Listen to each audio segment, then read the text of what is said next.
Congratulations, you finally made it to 4 p.m. You know what that means. Happy hour. It's time to kick back, relax, and dive into the world of sports with the Young and Norvelle Show. Whether you're catching up on the latest scores, analyzing the big plays, or gearing up for tonight's games, we've got you covered. So grab a cold one, settle in, and let's talk sports. Here they are, Patrick Young and Terry Norvelle. And here we come from a busy, diverse weekend of sports. A lot has happened over the weekend. We'll discuss it. We'll preview this coming week. A little bit of a short week in terms of our show.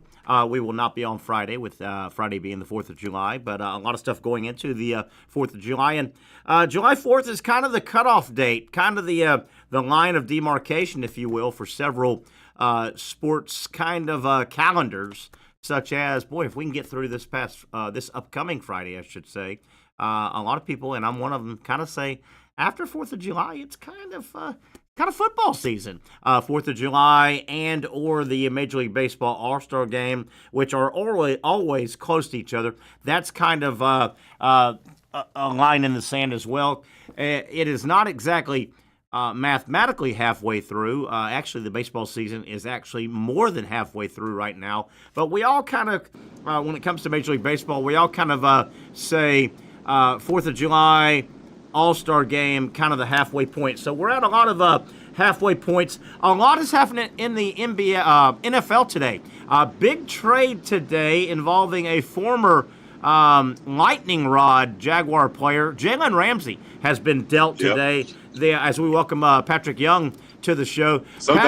Yeah, big deal. A couple hours ago, it was announced that Jalen Ramsey, the Dolphins, and the Steelers have basically, I know there's another player involved, but basically a Minkah Fitzpatrick safety trade for cornerback Jalen Ramsey. So Jalen Ramsey on the move to Pittsburgh, and Minkah Fitzpatrick comes to Miami. The tight end?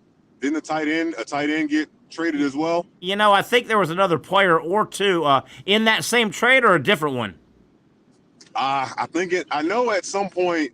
Yeah, Jonnu Smith. Jonnu go. Smith was included in the trade. So the Dolphins have agreed to trade 3 times. And you know what? I know Jaguar fans have a lot of mixed opinions on Jalen Ramsey, his time here. Uber talented player, but this is a big deal. The Dolphins have agreed to trade 3-time All-Pro quarterback Jalen Ramsey and tight end Jonnu Smith to Pittsburgh in exchange for 3-time All-Pro safety Minkah Fitzpatrick. We had heard that something was going to come down, that Ramsey and the Dolphins have decided to divorce. Ramsey made out well because he got a big chunk of cash, but that's a big deal. Ramsey's a good player. He may be a bit of a head case and a locker room issue, but he's a damn good player. Yeah, he's a good player, but I think he's the kind of guy. It seems as though after he left Jacksonville, he's the kind of guy you want on your team, but you absolutely hate playing against them. Good point. And I think he's. I mean, after leaving Jacksonville, I think he has grown up some, and obviously, I think we got to have a little bit of grace for him. And I'm not trying to displace any of his responsibility in his actions, but he goes from, probably being coddled a lot at Florida State, being a top player there. Yeah. And then you get, and I love him. Tom Coughlin, man, he's tough. Yeah, that was tough, man. That's a tough change to go from Florida State star to, Tom don't play no games. He don't play the radio. Yeah, I agree with that. I agree. There's some truth to that. You look at Ramsey and his time here in Jacksonville. Obviously, he was a high draft pick, and he was good here. I mean, say what you want, and not liking the guy and not judging him fairly are two different things. Ramsey, I felt his time here in Jacksonville, he never bought in. He wanted to be at a bigger, more glitzy city, I always thought. Yeah. Yeah, I think he was like, you can't control who drafts you the first go-around, right? You can't. Now, you can you can try to manipulate the draft a little bit, but you can't control who drafts you. I always thought Ramsey thought he was more of a Las Vegas guy, an L.A. guy, a Chicago guy, a New York guy, than a Jacksonville, Florida. I never thought he bought in here.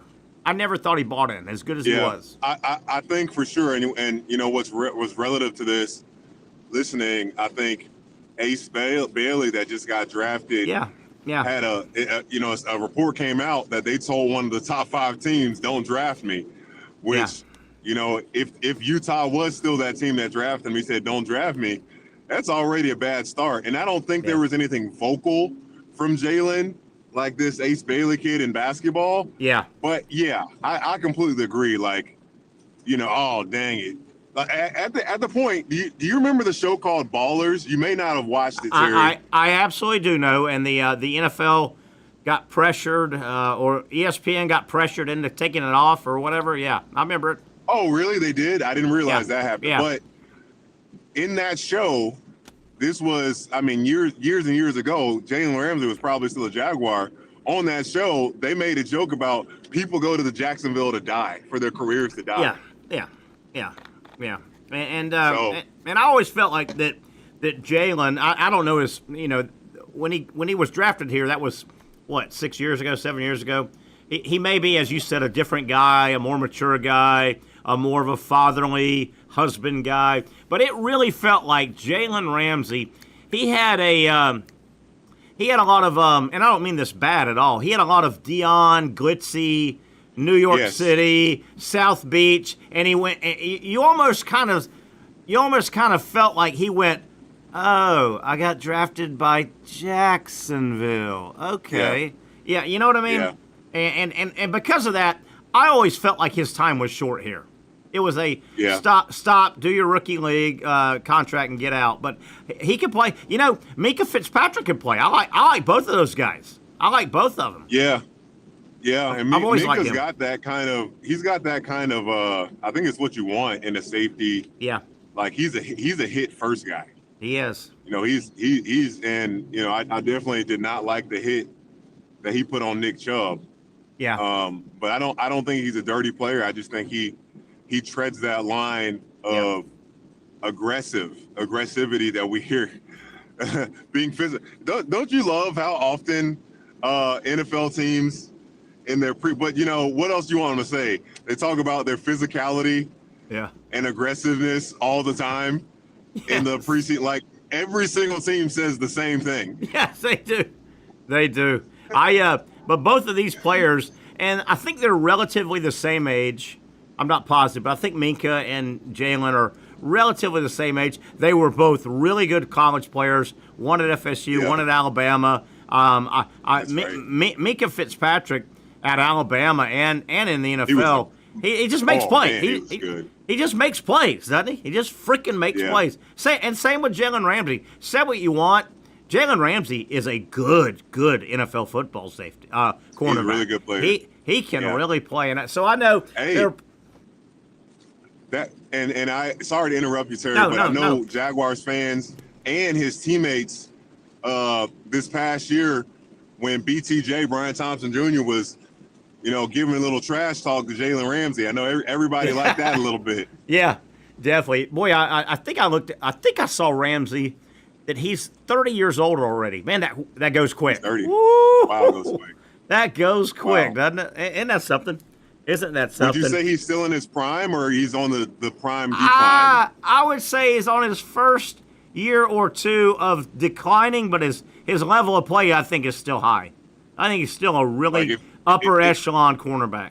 Yeah. If he dropped from a 94, he's a 93 or a 92. Yeah. You know, that's Yeah, boy, he can play. He's athletic. You know, he's flamboyant. How is Von Miller still playing football? Like, goodness gracious. Isn't that guy like 40? Unbelievable, isn't it? Unbelievable. Von Miller. Got a lot of sacks under the that guy's got a lot of sacks under his name, doesn't he? Yes, he does. He was unbelievable in Denver. Hey, Pat, if you got a second here, how did your event go Sunday? I know a pretty good turnout, I heard. Talk about it. Yeah, well, first thing I'm happy that the event did not go as expected in terms of, we have 50 time slots for the 9 a.m. right and for the 11 a.m. And we got about 20 people in both sessions, and it was the perfect size. Able to connect with everyone that came. Wow. Make sure they got registered in really easily. I was able to interact with both groups while working out really well, because I wasn't going to be there just to watch everybody work. That wasn't going to happen. Yeah, sure. It went perfectly, and then, we get that final tally, which is the most important thing. We raised a little bit over $36,000 for this whole month. How about that? That's great. And that'll go to your foundation, which will go to people in need, which will improve people's lives.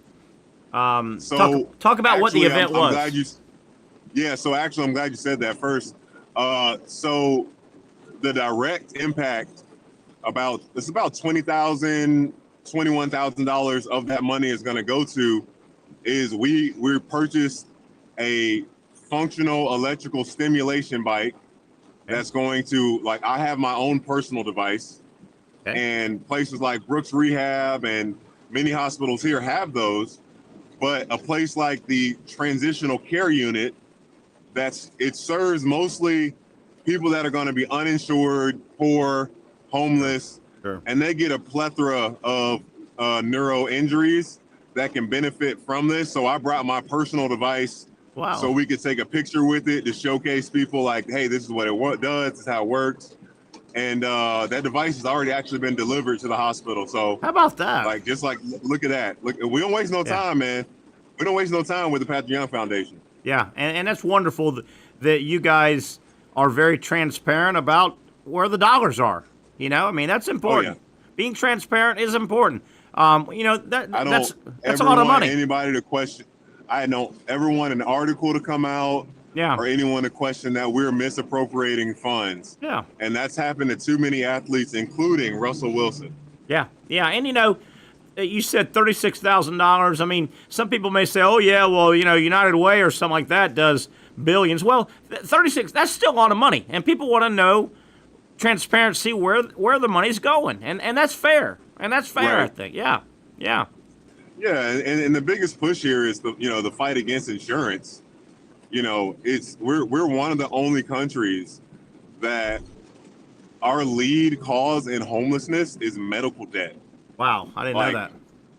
And and some of the things they're super expensive, and then some things are ridiculous that you're like, oh my gosh, insurance company, you're not going to pay $70 to get this person a shower chair so they can bathe at home. Yeah. Some stuff it's just head scratching, Terry, Yes, I bet it is. Hey, I don't want to put you on the spot, but do you have much of a calendar for the PY Foundation heading in late summer, fall, winter kind of stuff? Do you guys know? Great. No, you're not catching me off guard. Okay. We have a date, which I won't reveal yet. Okay. For the golf tournament, it's coming up in the fall. It is going to be at Southampton. Okay. That's been our biggest fundraiser, but I think next year, Rep the Rise for next year. I think that's going to be our leading fundraiser for this foundation. Okay. But got plans for there's a pizza company, I don't know the name, but we're going to be at Brewhound with this pizza company at some time. Nice. Probably in the early fall, and they raised $3,000 to $5,000 for foundations at events where they're making these pizzas, and they must be doing them in a special way. But then, actually, today I'm working on our planning for these next 12 months. So, nice. I really would like to, we purchased that vehicle. We're gonna start paying for driving evaluations for people, right. And then I met with the caseworkers at a few hospitals here. They helped me compile an Amazon wish list of essential items for spinal cord injury patients. Sure. So you want even more transparency, folks? We're going to have that list at some point put on the website. Nice. So you literally can just say, all right, I want to buy that item. That's where my money is going. Yes. And once that device is sent to me, I will go and verify, if the person lets me take a picture with them, but I will go and deliver those items. So nice, really cool way of just keeping things going. Nice, really, really nice. We'll look forward to all that coming up. Midsummer, late summer, fall and winter. It'll be here before you know it. Pat, I hope you can hang around another segment. I got you, brother. I would like to get into. I know we're a year away from next year's NBA draft, but some interesting names on a early 2026 NBA draft, and some Gator movement. I'll tease you that. We'll come back and talk about that. I know the NBA draft is right here, but it's interesting. It is really interesting, and we'll also talk about. I thought Cooper Flagg had a unique quote. I want to bring it up and see if I read too much into it with you. We'll talk about that and a whole lot more. He's Patrick Young. I'm Terry Norvelle. A long way to go here on a Monday edition. Brent Beard joins us at 5 o'clock. A lot of college to get to, but we'll talk with Patrick Young on the other side right here on the Young and Norvelle Show. You really got to hand it to him. Hold on. The previous play is under further review. I'm not sure what he could review, but okay.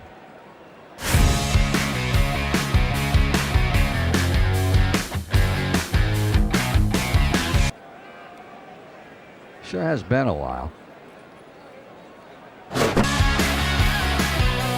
Dine in at Hurricane Grill and Wings for the football season. Well, there he is. Oh, what is that? At Southeast Orthopedic Specialists, we know pain and injuries can stop you from doing what you love.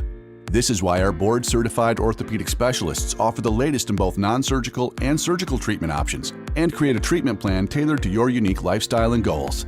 So, whether it is a sports injury or that nagging pain that's keeping you from doing what you love, our team has the right treatment for you. For more information or to schedule an appointment online, visit our website. Most of us know how to throw.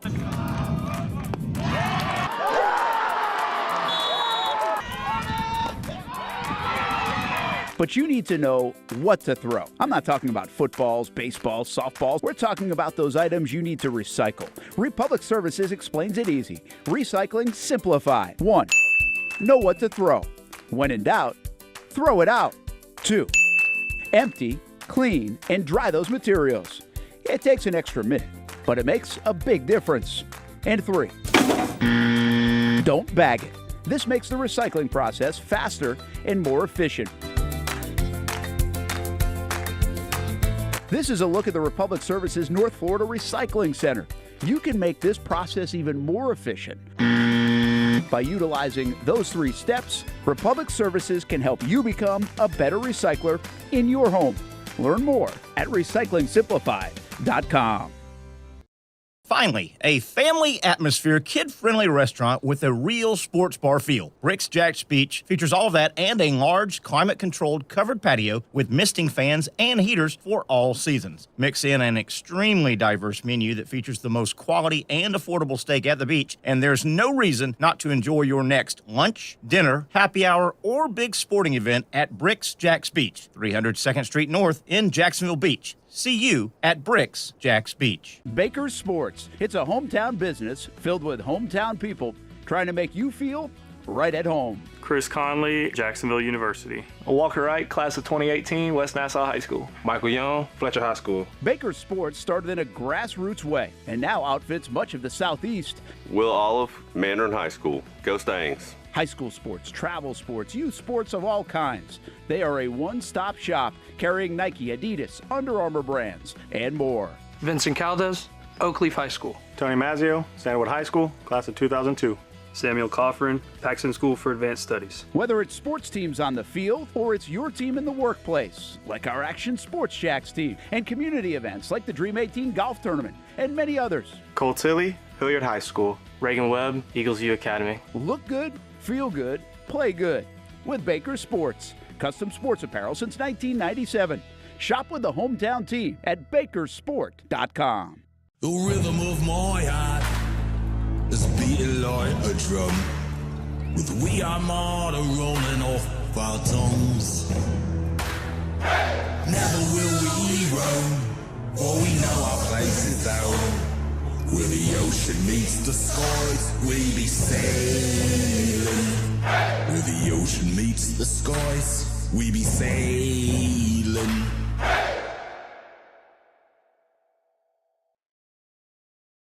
Hey, there is plenty of time this summer as we cruise through the hot time here in Jacksonville. Plenty of time this summer to go ahead and get your favorite basketball player. Maybe it's your son, your daughter. Work on their game, improve their game. Send them over to the Jacksonville Basketball Academy. Several weeks left. They've got 9 weeks of academy training, and your basketball player will greatly benefit all aspects. Of course, they will work on shooting and rebounding and footwork and things like that, but understanding the game, teamwork, things like that. Maybe you've got a basketball player that's trying to make his or her middle school team this coming season, or maybe the high school team, or ready to take the game to the next level. Maybe this is a talented player that, hey, we can get a college education by playing basketball. Well, you can refine your game no matter where it's at by attending one of the basketball camps or multiple camps at the Jacksonville Basketball Academy. Check out what they can do for you and your basketball player. Find them on Google at JacksonvilleBasketballAcademy.com. How about that, Pat? Basketball Academy. Oh, yeah. This is time. You should be teaching that, Patrick. You should be over there teaching. Nope. I know you're busy though, Patrick. Young, you're busy. No teaching. No just teaching. You'll just watch. Y'all go do your best. Go there. Be your best. You do you, right? You do you. You do you. Yeah. Hey, your boy Cooper Flagg, and I'm making more than there is into this, but he had a quote. It was a weird comment. He had a weird. I don't know if we're talking about the same thing, but he had a weird, I thought, comment on an article talking about being drafted number 1 to the Dallas Mavericks. Cooper Flagg, and I'm paraphrasing here, he came out and said something to the effect of he's happy that he doesn't have to be the Mavs' centerpiece. Well, Cooper, you went first. You're being called a generational player. From day one, you are going to be considered the centerpiece, isn't he? Well, maybe he was thinking from this perspective. You still got Anthony Davis and Kyrie Irving. Sure. So those are like we know how great they are. I guess maybe he's saying, I don't have to be the man right away. I get to develop behind these 2 superstars. I guess. But he is. I mean, but yeah, it was a weird kind of, that is the comment I was thinking of. Yeah, sure. Yeah, and especially with Luka being shipped out of town, you are going to be the centerpiece, Cooper. You are the centerpiece, bro. You don't get drafted 1 of 1. You know, I mean, I'm sorry, but Magic Johnson was the centerpiece. Larry Bird was the centerpiece. Michael Jordan was the centerpiece. And your name is being mentioned around those guys. I know that's not fair early, but I'm trying to think. Does any number 1 draft pick come up to mind that like the franchise didn't have the idea of them being I don't know. the guy? Yeah, we're gonna. Hey, I know you're 1 of 1, but we're gonna let you develop for about 4 years. No. That's not how that works anymore. No. I think he's on it, but honestly, you look and you see that Cooper Flagg, he was at like USA camp at like 16, 17 years old, keeping up with NBA players. So isn't that something? I think, that is the expectation should be, and it's fair because he's shown he can do it. Yeah. I'm not taking this off of somebody's word. He's shown he can do it. Yeah, man. Like, don't be surprised if he's like an all-star in year 1. And PY, didn't he start maybe a lot of his first year at Duke? He was 18. I think he just turned 19. He was 18 years old. Yeah, I think so. God, that's nuts, isn't it? 18 years old. Man, I was happy to be making my varsity baseball team in high school at 18. He's playing for the Duke Blue Devils, who ascended to be number 1 most of the regular season. They did. At 18 years old. Hey, Pat, way early, but The Athletic came out with a look at the 2026 potential first-round NBA draft, right? And I thought a lot of things were interesting. The SEC had 7 guys mentioned as potential first-round picks. Yeah. Nate Emmett, the guy from Tennessee that reclassified. LeBron Filan, remember him from Alabama, nice player. Yep. Kentucky got a transfer, Jaden Quintance. Can't remember where he transferred, so he came over to Kentucky. They think he's going to be a high pick. I'm not going to tell you number 15. I'll tell you number 18, Carter Knox, nice player out of Arkansas for Calipari. Number 21 in the first round projected, Tashard Pettiford. I think we both everybody loves Pettiford, the Auburn he's great, man. Oh, he's so good. What an athlete, isn't he? Great athlete. Yeah, great. And he gets, man, silky smooth point guard. Silky smooth. I thought he might go. He looked at going out early.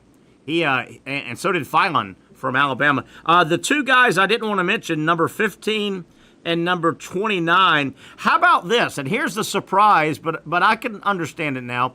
And Pat, I want your comment. This Athletic article said right now, if the first round was today, they have from the University of Florida at number 15, not Thomas, not Condon, Alex Condon. They've got Thomas Houck at 15 in this list. How about that? Look at that. They love at 6'8", 6'9", they love everything he does. They think he does a little bit of everything. He handles, he runs, he shoots, he rebounds, he finishes. How about that? Thomas Houck. He's got a lot of game, man, and it looks like it's getting better every day. Wow. I hope he doesn't. I hope he doesn't see this. I know. I'm with you. Just keeps the noise out. I'm with you. Keep the noise out, man. That's pretty incredible. Who's our other player you don't want to mention? And number 29 is Alex Condon. Condon's kind of he's still in that. You know, he was 32, 33, 28, 29 last. This past draft. But I think Condon's got to. Because Condon is a true big down low guy. How can swing around, right? So Condon. Oh yeah. What are your thoughts? Condon's got to pick up his low post game because he really does. I mean, he can make a 3-pointer, but he's not going to run around on the perimeter like Houck, is he? I think he needs to pick it up with his ball handling a little bit. Yeah. Not terms of like bringing the ball up the court, but he's got such great quickness and really good counter moves as the post. He could take some bigs to the basket. Yeah. But something like Thomas Houck, when he would take bigs, he probably could have done a better job of changing speed sometimes. Yeah. Like you go, stop, pump fake. Condon, he would never go all the way to try to dunk on somebody. No. Like, he wouldn't do it. No. And you're right. Houck had no problem embarrassing your ass. No. He'd throw one in your face. Neither one of these guys, he's got Thomas Houck playing more 3 this season, so we'll see how much more his ball handling has improved, but he is a great passer. He's a great passer. Yeah, he's got a well-rounded game. But I thought it was interesting that Houck, and I think most of his ranking was probably the last 10 games of his season, right? Thomas Houck, he went nuts in the tournament and the SEC. He went nuts the last 10 games. He really did. He hit some big shots, man. Goodness, he hit some big old shots. He really did. With that, I want to see if Casey Kurtz is around, if we can get his comments as well about this new topic. I may be making more into this, but it made it had a lot of traction over the weekend. Did you guys see where, and I think I've got this right, the Swiss national women's soccer team, okay? This is the national Switzerland women's soccer team. They had a workout. I guess they don't want to call it a game, but they had a workout with the Swiss 15 under boys soccer team. And did you guys hear what happened? It was a 7-1. The 15-year-old boys beat the women's soccer team. Casey, did you hear about that? Serious? Patrick, did you guys hear about this? No, I didn't hear about that. Wow, Casey, are you serious? Casey, anything on that? I file it under things that don't matter to me, really. Yeah, but why this got a little traction is the culture we're in and maybe what sex is playing against what sex and fair payment and WNBA, do they deserve more pay? Well, it is a little timely, and the word is the women's soccer team for Switzerland said, well, it wasn't a game. It's just a workout. We do it all the time. We're just trying to work on things. We didn't really take it serious. Patrick, I thought it was kind of run it back. A bad time. A bad time for that to make the news. I think in that context. I'd be like, run it. Everybody's like, run it back. Do it again. Yeah, and I jumped on this morning. I jumped on this morning and watched some of the highlights. And I don't know a lot about soccer, but it was like 5-0, 5-0, 7-1 was the final, and the 15 and it was under 15-year-old boys. So it was 14-year-old boys beat the snot out of a national soccer team from Switzerland, who, by the way, they're like ranked 29th in the world, and they're going to the Euros and this and that. Yeah, in this climate, I didn't think it wasn't a good time for that to make the news. I didn't think, Well, I don't think it would be unheard of to hear like a 16-year-old AAU basketball team, like one of those really good, of beating a women's I don't, because look, I'm talking with those teams. I'm talking about size, athleticism, and ability, and I think that might be the point where men's athleticism could really get, really tricky for women to. I mean, I don't know who the worst team in the WNBA is right now, but we had this conversation kind of with when Alabama was going so well, and who was it that stunk it up? Was it the Dolphins or the Lions? I can't remember. When people were saying that Alabama was so good, they could beat the worst NFL team. It was the Lions. I think it might have been the Lions. Yeah.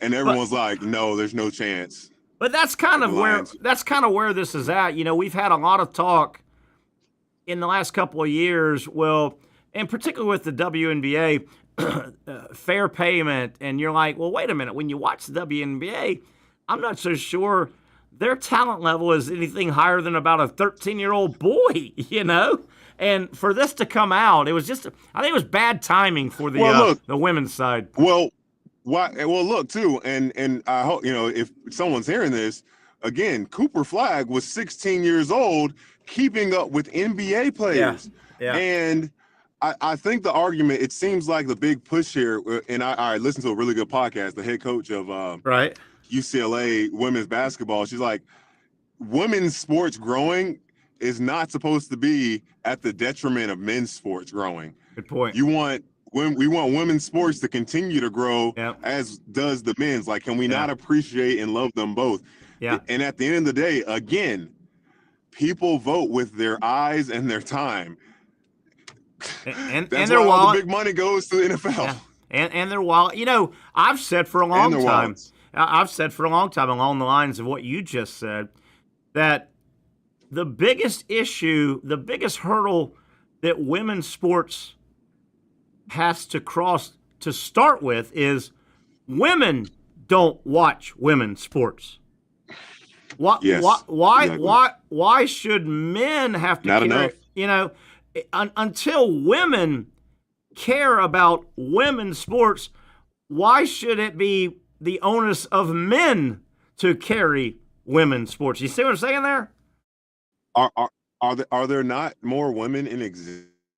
I think there are. Yeah, I think there are. Right? Yeah, I say it all the time though. Until you are at work around the water cooler, the proverbial water cooler, and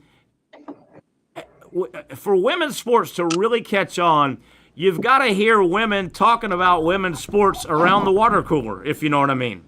If you know the analogy. You got to...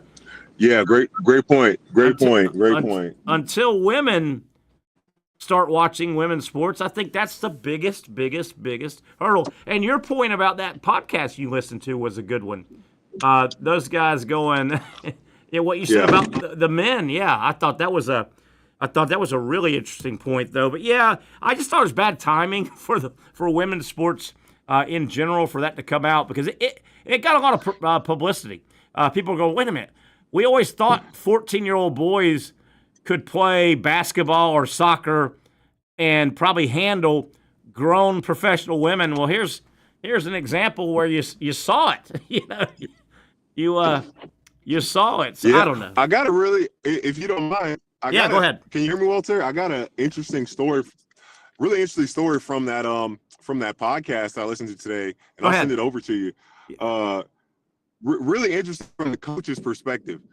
She talked about how they were in the NCAA tournament, right? And she had Corey Close is her name. She had 4 McDonald's All-Americans on her team, and she had, because there was a potential chance that the ruling that was just made at that time, there was a potential chance that ruling would have been made. Like, she's in the NCAA tournament, and she's got to talk to all these players about contracts, and she has the Duke media and it's a weird way that she put it, because I'm like, why would everybody see? But maybe she actually meant, players were seeing that everybody was getting a raise, Terry. Yeah, so right. When she had to have this meeting, I think she must have done it at an individual level, and some players were just so disappointed with their value at that time. Wow. And just talked about how different, like, you have no control over that. Yeah. And that's going to be a reason for transferring. And obviously, all 4 of those girls transferred out.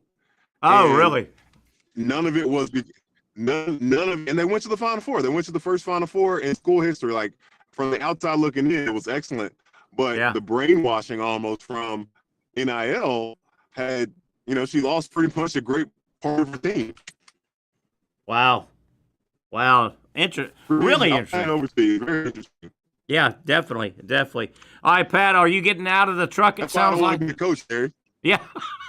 No, I've been able to. I've been able to stop. So it's actually even better. It's been raining a little bit today.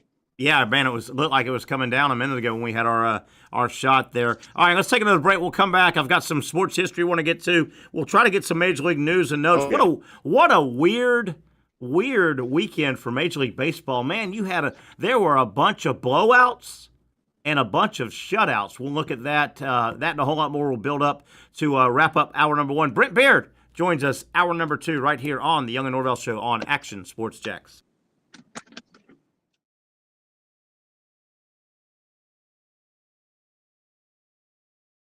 You really got to hand it to him. Hold on. The previous play is under further review. I'm not sure what he could review, but okay.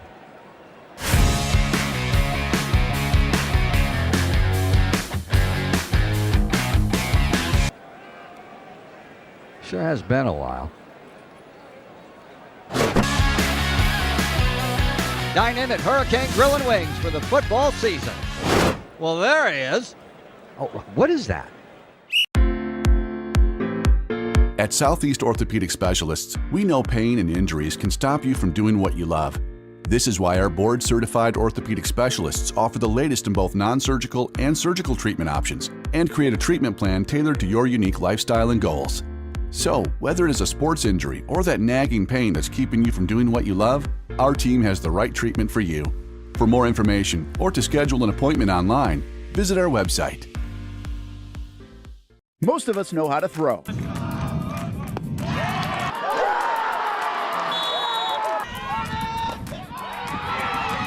But you need to know what to throw. I'm not talking about footballs, baseballs, softballs. We're talking about those items you need to recycle. Republic Services explains it easy. Recycling simplified. 1. Know what to throw. When in doubt, throw it out. 2. Empty, clean, and dry those materials. It takes an extra minute, but it makes a big difference. And 3. Don't bag it. This makes the recycling process faster and more efficient. This is a look at the Republic Services North Florida Recycling Center. You can make this process even more efficient. By utilizing those 3 steps, Republic Services can help you become a better recycler in your home. Learn more at recyclingsimplified.com. Finally, a family atmosphere, kid-friendly restaurant with a real sports bar feel. Bricks Jack's Beach features all of that and a large, climate-controlled covered patio with misting fans and heaters for all seasons. Mix in an extremely diverse menu that features the most quality and affordable steak at the beach, and there's no reason not to enjoy your next lunch, dinner, happy hour, or big sporting event at Bricks Jack's Beach, 300 2nd Street North in Jacksonville Beach. See you at Bricks Jack's Beach. Baker's Sports. It's a hometown business filled with hometown people trying to make you feel right at home. Chris Conley, Jacksonville University. Walker Wright, class of 2018, West Nassau High School. Michael Young, Fletcher High School. Baker's Sports started in a grassroots way and now outfits much of the Southeast. Will Olive, Mandarin High School. Go Stangs. High school sports, travel sports, youth sports of all kinds. They are a one-stop shop carrying Nike, Adidas, Under Armour brands, and more. Vincent Caldes, Oakleaf High School. Tony Mazzio, Sandwood High School, class of 2002.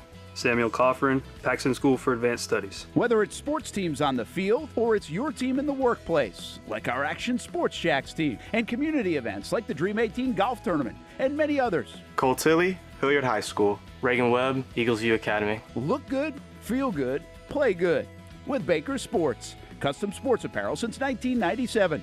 Shop with the hometown team at bakersport.com. The rhythm of my heart is beating like a drum, with We Are Martyr rolling off our tongues. Never will we roam, for we know our place is home. Where the ocean meets the skies, we be sailing. Where the ocean meets the skies, we be sailing.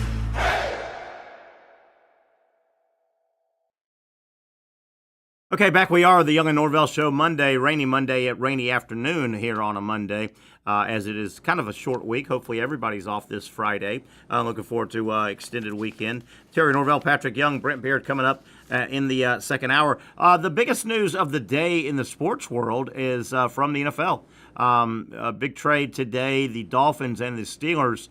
The real principles, I think there are a couple other players, but the principles are the Dolphins send cornerback Jalen Ramsey to the Steelers, and the Steelers ship over safety Mika Fitzpatrick. A couple good players in the secondary.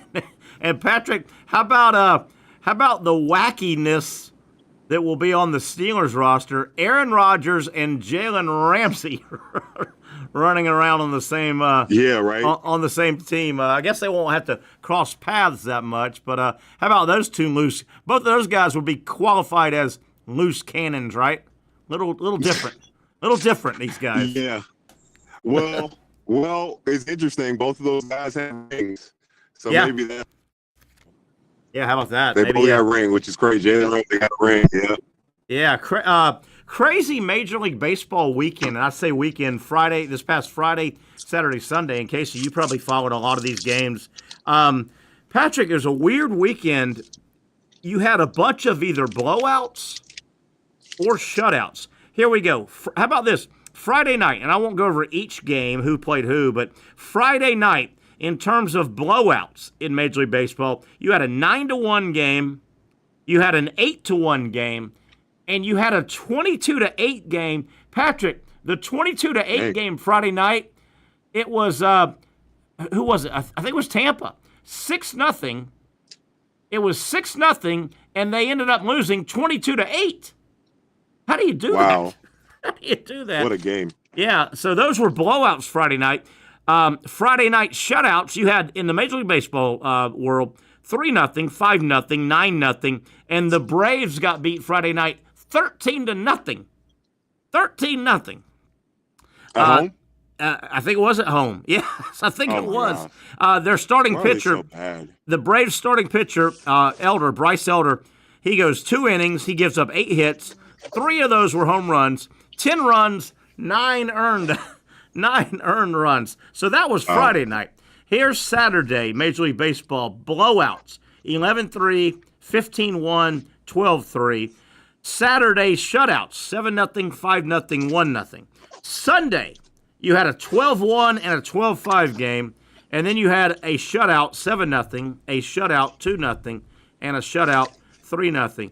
Casey, Wow. 1, 2, 3, 4, 5, 6, 7, 8, 10 shutouts in Major League Baseball over 3 days. Isn't that a lot? I mean, these are Major League Baseball players. Yeah, I mean, that's a high number for sure. Man, did you see some of these crazy scores over the weekend? I didn't really, but yeah, that's crazy. Yes. Crazy. How do you give up 28 runs? I know. How about that? What score did you say? Did you say No, 28? It was 6-0 Friday night, and then the team that was up ahead 6-0, they ended up losing 22-8. So they got outscored 22-2. 22-2 after they were up 6-0. Crazy. Dang. Crazy. All right, let me go over some. Those are games where everybody's eating. Oh, everybody's hitting.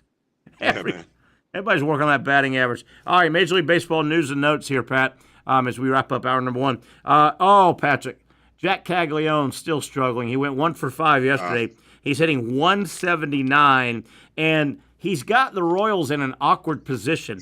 The Royals are struggling right now, but they're still only 4.5 behind the last playoff spot in the wild card. So, man, you got the trade deadline. Are you a buyer? Are you a seller? Boy, Caglione needs to get hot here the next 10 games. He really does. Oh. You think they will trade him? No, not trade him, but they have to decide, are we a contender or are we a buyer or seller? Maybe they want to sell off somebody, right. or they're in a tough spot because I got you. They're still within striking distance of the wild card, but and then what do you do with him? If he goes 10 more games and he's under 200, do you send him down? You don't want to wreck his confidence. It's just an awkward situation. You just wish he was hitting better. So you don't have to make that I don't decision. think it would wreck his confidence. Hope not. He's such a hard worker, man. I think, that reality check, and then, I think he'd be more motivated if they had to send him down. Maybe. I don't think you can expect – how long did it take for Aaron Judge to become Aaron Judge? I think Casey was talking about that one time I think he was, 26? A little bit old. He was a late older, bloomer. Right? A little bit older later in their career. He was a late bloomer, I think. He definitely was. Major League Baseball news and notes. Don't look now. The Miami Marlins are on a 7-game winning streak. The Marlins, how about this? The Marlins are a half a game behind the Braves in the standings. The Braves are trying to, instead of going up, the Braves are trying to fight off going down. The Marlins have won 7 in a row. Boy, I tell you, I don't think anybody's playing better baseball than the Dodgers right now. They now have a 7-game lead in what I think is a tough division. They're up 7 games, and that NL West, I think we've all agreed it's a tough division. If the playoffs started right now, the Dodgers would be the only team in the playoffs from the NL West. It's weird. I think that's a good division. Wow. Are you serious? Wow. Yeah, San Diego and San Francisco would not make the playoffs right now. That's very fluid, though. That's going to change. How's Mike Trout and how the Angels, have they been this year? I don't. Casey, you may know a little bit. I don't know without looking him up real quick how Trout has played. I think he's been healthy all year. Hadn't he played all year? Yeah, he's just been okay. Yeah, just average. Just okay. Just average. Boy, he's beat up and starting to get old. We talked about the trade deadline, and we talked about the Dodgers a moment ago, how well they're playing. Trade deadline comes up July 31st. You got to start thinking, are you trying to add or subtract? In a weird way, the Dodgers have already made a pitching trade. They're getting Ohtani back. Ohtani just went 2 innings the other night, and it looks like he's going to be a force on the mound.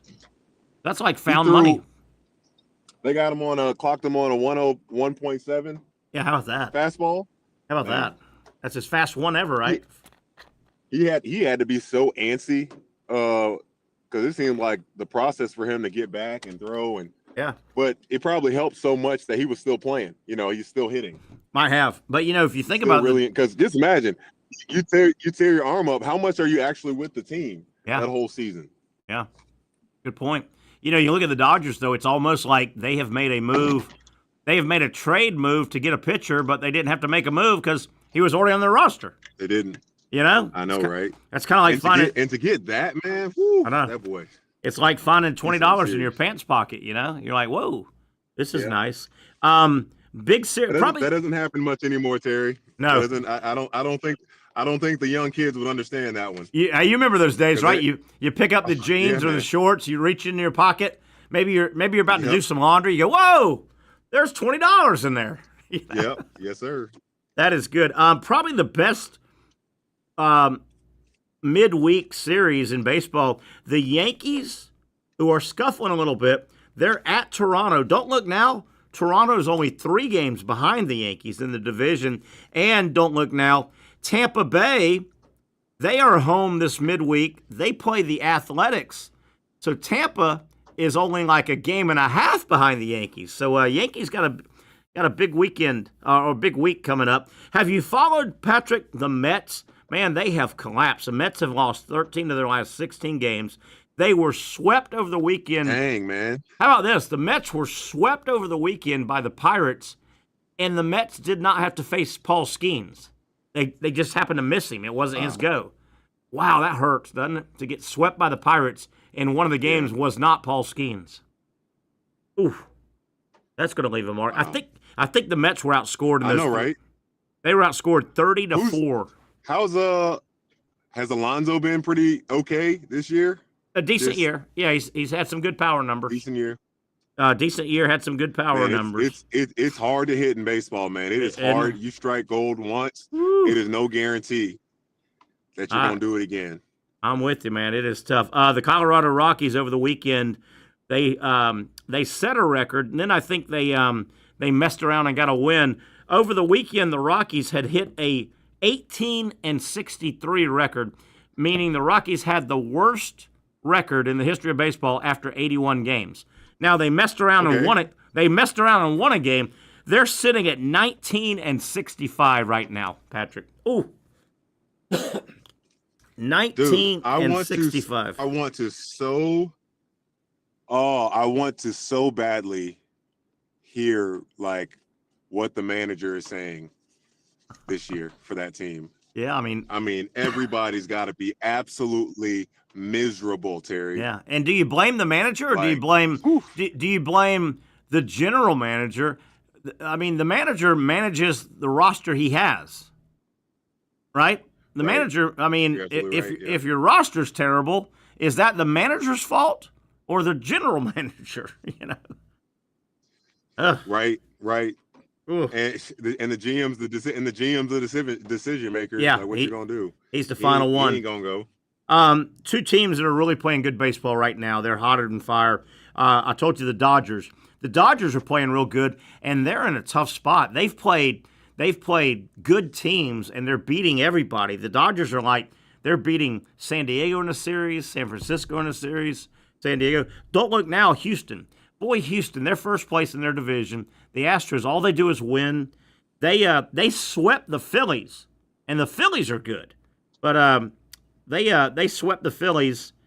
Houston went 5-1 over their last 2 series. They beat the Phillies and the Cubs, 5 wins to 1 loss. So, baseball. Patrick, we've got this week.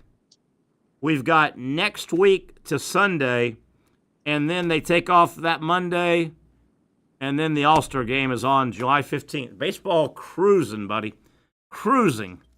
Never slows down, man, when they start playing in baseball. They play a lot of games, dude. Oh, don't lose, Pat? Boy, Terry, God, no, boy. I mean, I need some football. Yeah, and baseball, think about it.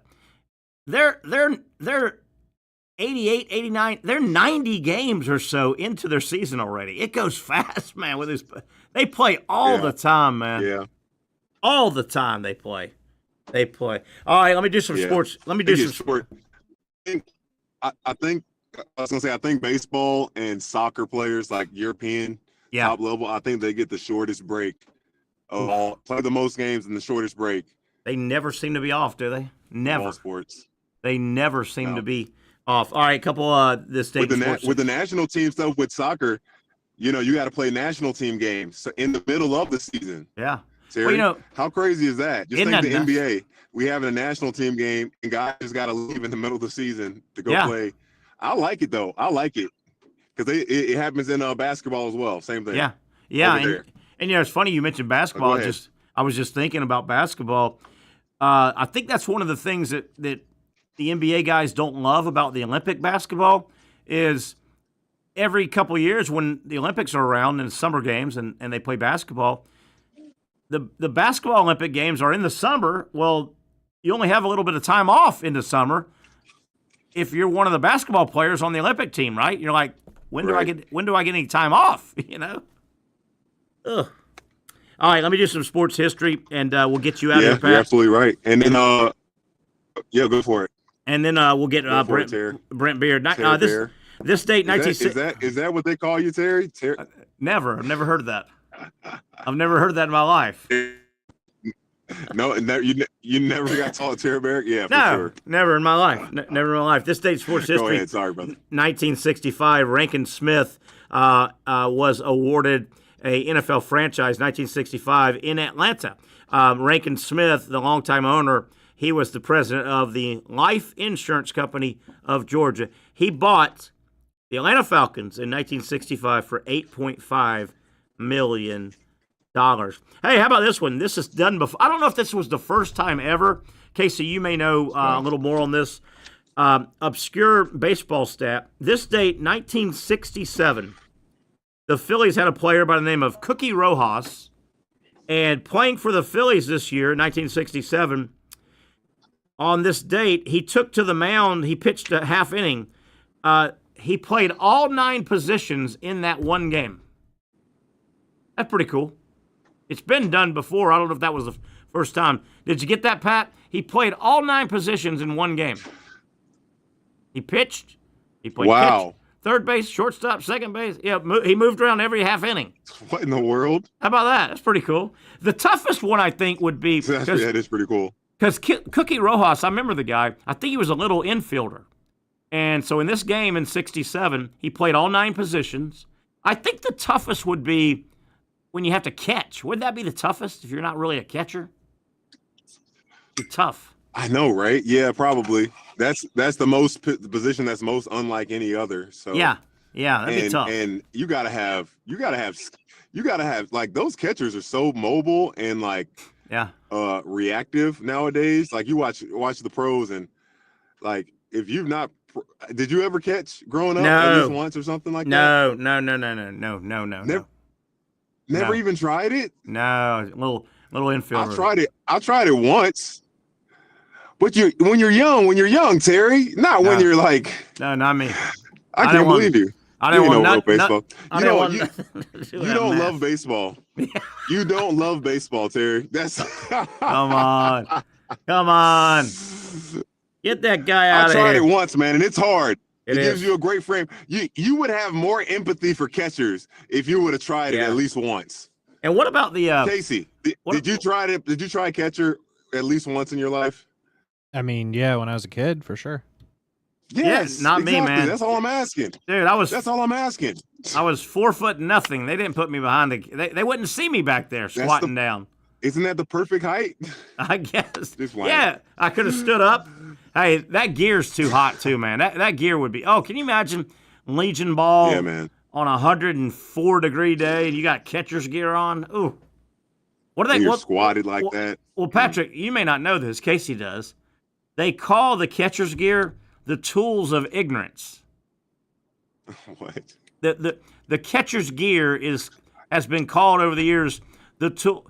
Who wants to catch? You're getting a ball thrown at you 100 miles an hour. They're being fouled off. They're hitting you all over. That's right. They're hot. The gear's hot. It's called the Casey, you've heard that, right? The tools of ignorance.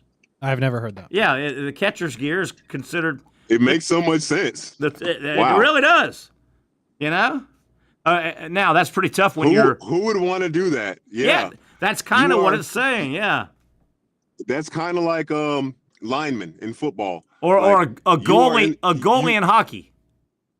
You are in the position, absolutely. You're in a position that is getting full contact every single rep. You don't get no plays off. So, hey, hockey goalie, what's your job tonight? Oh, I'm going to stand in that net thing right there, and guys are going to shoot hockey pucks at me, probably about 60 of them during the game, 150 miles an hour. Yeah, they're going to aiming right at my head, my throat, my knee. Okay, when you put it that way, Terry, your parents they were looking out for you. Yeah, you exactly. did the right thing. Exactly. Yeah, I never heard that, but that makes so much sense. So hey, you actually converted me. What if your mom's dropping you off? You're like a 9-year-old baseball player, and you're having your tryouts. It's first practice. Practice is over. Coach is talking to each parent. Hey, little Johnny, we think he's going to be a good little pitcher. Little Steve, we're gonna put him at first base. Y'all might want to go buy him a first baseman's mitt. Little Joey's going to be center field. You might want to go buy him some flip down shade so he can catch the ball. Hey, Mama Young, your kid, you might want to go buy some tools of ignorance for your kid. Right. How does that work? You make a great point though, Terry. Like how? What are you trying to tell me about kids? Moms are obviously aware of this. Like no mom is going to think, yeah, I'm going to put my child in that position. Yes. Do the volunteer coaches, do they just go ahead and bite the bullet and buy the catcher's gear? I don't know. Preemptively? I think you got to. What mom is going to say, yes, little Terry. Yeah. I think you should be the catcher. And it's your first time playing baseball. And we got to go buy $150 gear in addition to that too. The registration. Right. And, and the glove and the cleats. We think your kid's going to play. Do you have any of your pictures of you playing baseball back in the day? Not JU, like before that. I don't really have any of that stuff. No. Over the years, man. I've never been a saver or anything like that. I don't have pictures like that. I don't have any. I've got one or two at JU. Pictures are the one thing that you can't replicate, though. Like, I got it up here in my mind. I got it up here in my mind like that. Like I don't really have a picture of that monster fish I caught the other day. I remember it. I remember it, Pat. All right, last thing, Pat. This date, that was a good one. 1994. On this date, a couple things happened on this date, 1994. O.J. Simpson, his pre-trial hearings got underway. Wow. Man, was. I didn't follow it much. I just wasn't one of those TMZ kind of people. But man, that whole O.J. trial and the chase and all, that one of the biggest sports stories in our country ever. I mean, it was a massive story. I mean, dude, that story, if kids they're familiar with this new version of the Bronco, like our buddy Mark Lowry, right? Yeah. He has that pretty big blue Bronco. Yeah. That car was literally discontinued. It really was. Because of O.J. Simpson. It was. I like the new Broncos. And what's worse, in between, after the trial and everything, he still does stupid, idiotic things. Yeah. Like when he tried to rob and steal that memorabilia, he lost. Yeah, remember that? And then obviously lost the trial. And then there've been like 3 really well done documentary shows recreating that, showing how like messed up that whole case was and everything. Yeah, it was a circus. We'll still bring the car back anyway. Yeah, we'll bring that car back anyway. It's okay. It was a total circus, the whole thing, and but for people that don't remember or are not old enough to remember that era, I was gonna say learning OJ the Kardashians. Yeah, that's when the first time that name.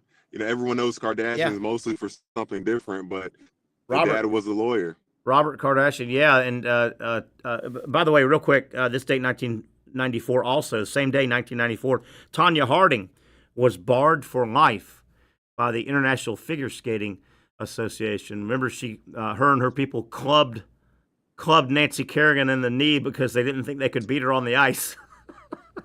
Oh my gosh, are you serious? You don't remember that story? Yeah. I remember, now that you said it, you told Tonya Harding. You told me this before. Tonya Harding and Nancy Kerrigan, the two leading best American figure skaters going into the whatever Olympics that was, 92 Olympics. Yeah. So they're going into the Olympics, and they're They're the best two skaters in America. They both think they're going to place medals, and they're probably going to fight it out for the gold. And they've been kind of nemesis, coming up through the youth skating. You know how you come up through the youth and all. So they've known each other for years. And they both make the team, I guess. And Tanya Harding and her idiot people, I guess they said, well, wait a minute. If there's a chance Nancy's going to win the gold, I got an idea. Why don't we take her out? So they had this brainstorm where, like, after a practice, one of the people hires a guy to club her in the knee to put her out. And, of course, it got tracked back to Harding and her people. And, it was a mess. Unbelievable. It was a mess. Let me go back real quick before we take a break and Brent Beard will come on. Pat, we've talked about this before, but obviously my age, I lived through the OJ stuff. What made the OJ stuff so obviously he was charged and I guess exonerated for a double murder, right? There were two people died, yes. Okay, which is terrible. But you got to understand, at that moment in time, in the 90s, early 90s, OJ Simpson was an absolute mega beloved star in this country. Yeah, he was a great football player, Heisman Trophy winner, Southern Cal, a good-looking man, first guy to ever rush for 2,000 yards in 14 games. He's arguably the 5 best running backs ever to play in the NFL. He finishes playing. He gets into Hollywood. He becomes a pitch man for a million things. He was in a bunch of movies. He was on Monday Night Football. He was just this good-looking. Everybody loved O.J. Simpson. Everybody. You're absolutely right, Terry. And my question is this, because you hear from some of these things where like O.J. was aggressive with his. Were they married at the time? I might have been. They were married at one point, I think, but might have been separated at that time. I can't remember if they were still together when the murder happened. Got you. And well, I guess ultimately it comes down to this, man. Love. It doesn't matter how great you are. Love and a broken heart or whatever was going on, that'll get you to do some crazy things, man. Yeah, and then there were so many. The chase happened on national live TV.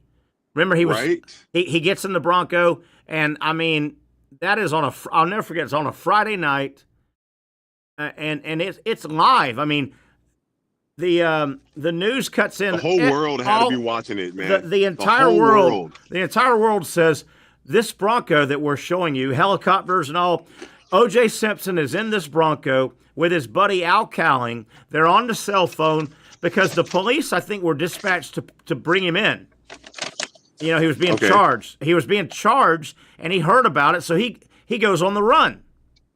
And this car is driving through all the highways in Los Angeles, and there are thousands of people lining the road because you see it on TV, and you just run. They just ran outside, overpasses, side of the road. There were millions of people, and it went for like 2 or 3 hours. He finally goes back to his house. Yeah, literally. It went that long? And live TV covered it for 2 or 3 hours. He goes back to his house, and the police arrest him right there, I think, in his driveway. And then you had the weird Cato Kalin was the house guy that was in the, it was crazy. It was nutso. Pat, nutso, I tell you. O.J. Simpson. All right, Pat, we'll let you go. Sounds like you've made your destination. Good stuff today, as always. We'll get together tomorrow and have a lot of stuff to talk about. That is Patrick Young as we wrap up hour number 1. We'll come back, Brent Beard, college football, college basketball talk with the main man, Brent Beard, when we come back. Hour number 2, the Young and Norvelle Show continues on Action Sports Jax. You really got to hand it to him. Hold on. The previous play is under further review. I'm not sure what he could review, but okay.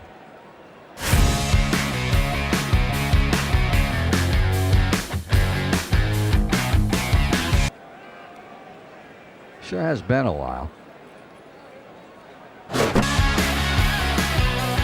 Dine in at Hurricane Grill and Wings for the football season. Well, there he is. Oh, what is that? At Southeast Orthopedic Specialists, we know pain and injuries can stop you from doing what you love. This is why our board-certified orthopedic specialists offer the latest in both non-surgical and surgical treatment options and create a treatment plan tailored to your unique lifestyle and goals. So, whether it is a sports injury or that nagging pain that's keeping you from doing what you love, our team has the right treatment for you. For more information or to schedule an appointment online, visit our website. Most of us know how to throw.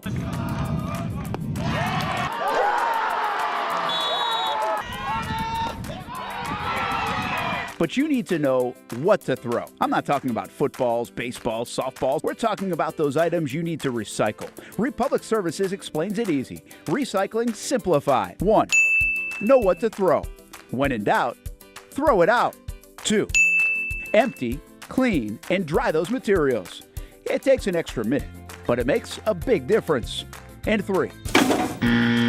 Don't bag it. This makes the recycling process faster and more efficient. This is a look at the Republic Services North Florida Recycling Center. You can make this process even more efficient. By utilizing those 3 steps, Republic Services can help you become a better recycler in your home. Learn more at recyclingsimplified.com.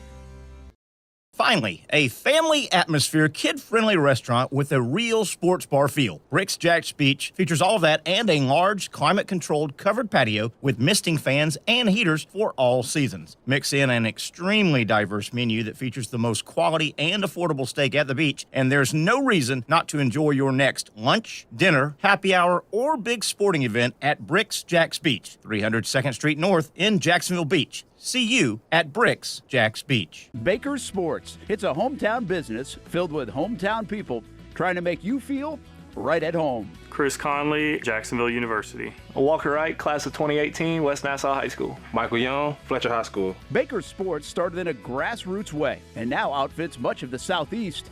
Will Olive, Mandarin High School. Go Stangs. High school sports, travel sports, youth sports of all kinds. They are a one-stop shop carrying Nike, Adidas, Under Armour brands, and more. Vincent Caldes, Oakleaf High School. Tony Mazzio, Stanwood High School, class of 2002.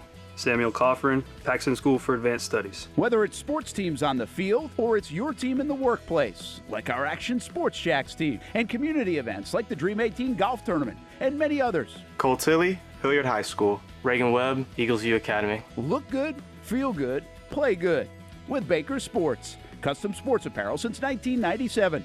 Shop with the hometown team at bakersport.com. The rhythm of my heart is beating like a drum, with We Are Martyr rolling off our tongues. Never will we roam, for we know our place is down.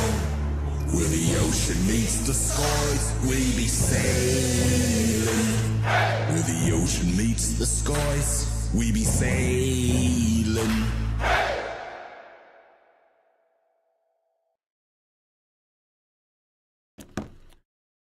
Okay, let's kick off hour number 2. It's a Monday. There's our standard overhead shot of summer in Jax Vegas. Terry Norvelle here. I want to thank Patrick Young for joining us the entire hour number 1 as we kick off hour number 2. Hope to hear from Brent Beard as we welcome Mr.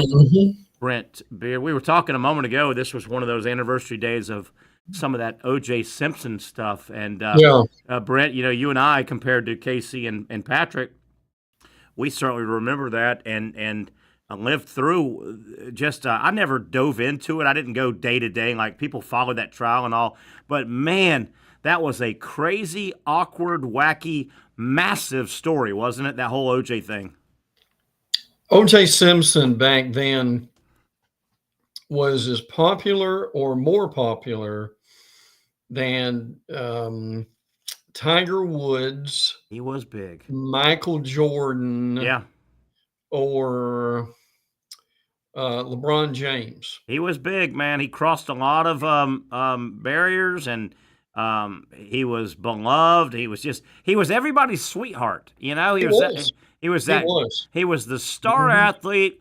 a really nice looking guy, he stayed in great shape. You know, he's doing those. He was doing those Naked Gun movies. He had great comedic timing. He was one of the first big pitchmen too. Remember, he made a ton of money from Hertz. Yes. You'd see OJ doing the Hertz commercials, jumping over the airport chairs, running those. I mean, he was beloved, and that. How do you write that script? Where that thing went? You know, the shame of that is, if he had not been involved in the murders, you really wonder how popular OJ may have been. OJ would have been a generational, really would have, superstar in a lot of ways if that had not have happened. God, it was a big story. God, I got tired of it, but my God, it was a big story. We all got tired of it, but you know, the attorneys, the DAs, the judge, I mean, everybody except the court bailiff basically became became a celebrity after the trial was over. Judge Ito. How do I even know that name? Judge Ito. And you know, Pat brought up the Kardashian angle. You know, Robert Kardashian was one of the attorneys on the attorney team on OJ's side, right? Because he was a Southern Cal guy. And that was the first time anyone ever had. I mean, he was a known attorney in that area, but he became that name, and he was a nice looking guy, dressed really nice. Remember, he wore suits and nice, and he was. That trial was on television. So Robert Kardashian, yes, of that Kardashian family, and you know, I tell people all the time, the legendary Kardashian family. All the daughters and the mother and the whole, even the Bruce Jenner stuff, but the Kardashians, all the empire that is now the Kardashians, all the money. Do you realize, had there not been a double murder, we would never have heard of the Kardashians? No, that's very true. I've often wondered if that family steps back ever in their quiet time and go, we are worth $200 million, basically. Because of a double murder. Had a double murder not happened, nobody would know who the Kardashians are. Yeah. Isn't that weird to look at it that way? Yeah. And I can't remember his last name, but Ron, the guy that was killed, Goldman, was involved with that. And you remember you had you had all these big name attorneys. Yeah, F. Lee Bailey was in there. F. Lee Bailey was in there. Johnny Cochran. Johnny Cochran. And now Terry, help me on this. What was the slogan? If the glove doesn't fit, you must acquit. Yeah, that and Cochran said something to that. You know, obviously they had bloody gloves that were supposedly worn by the murderer that were found on the premises. So those gloves get entered into evidence. And as the trial's going on, obviously, Johnny Cochran on OJ's side. And wasn't the big deal, they were scared to put him on stand, but they ended up putting him on the stand. Right? Because, you know, if you go on the stand, the other side gets a crack at you too. And that's, but they put OJ on there, and Johnny Cochran takes the gloves, they're in evidence, and he says, "Here, OJ, put these on." And OJ plays it up because he's an actor. Remember, OJ's he's fighting. He's trying, and I can't get them on. They're too small. Which they were trying to make it. Obviously, he would have had gloves he could fit in if it was premeditated. So Johnny Cochran, after OJ couldn't get the gloves on without a big struggle, basically said, if the gloves don't fit, you have to acquit. Yeah. I couldn't remember the exact slogan, but I'm curious.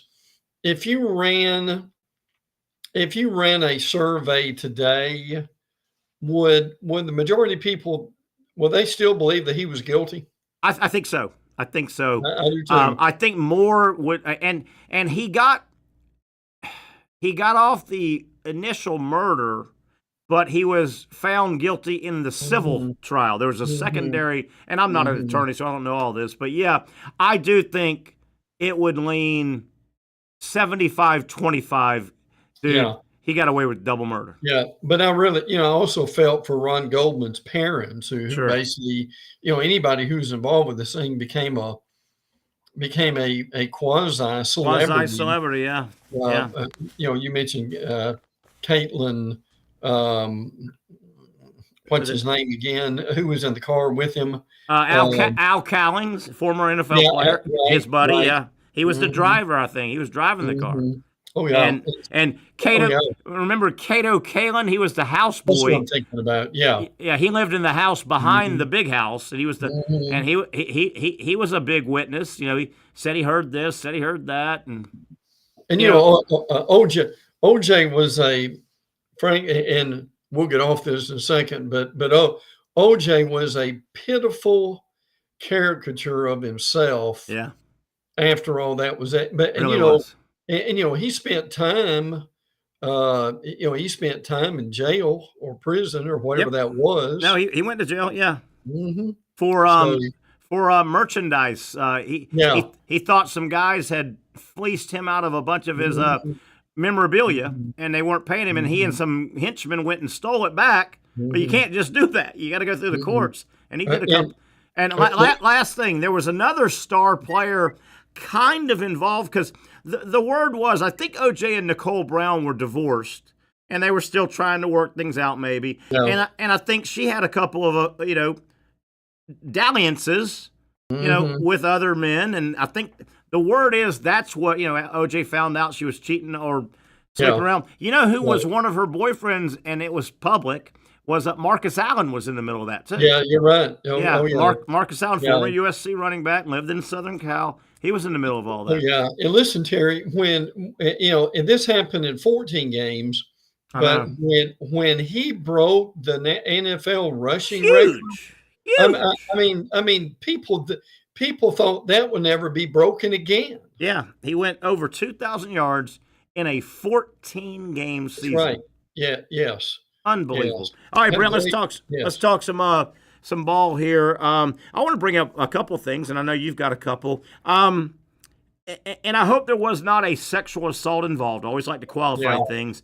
But you wonder, this BYU quarterback, Jake Ratliff, pretty good quarterback. He played last year for BYU. Right. And, I mean, BYU, it's not out of the realm of possibility. They could win the Big 12 and be a playoff team. Well, it looks like he's going to, at the 11th hour, this is very late in the season, by the way, looks like he's going to leave BYU. The charges were dismissed today. They were. But Ratliff, he has never denied there was a sexual encounter with this young lady. And the word is, that goes against BYU's religious code. It does. Yeah. Premarital sex. So no matter what, he was going to get suspended for 7 games.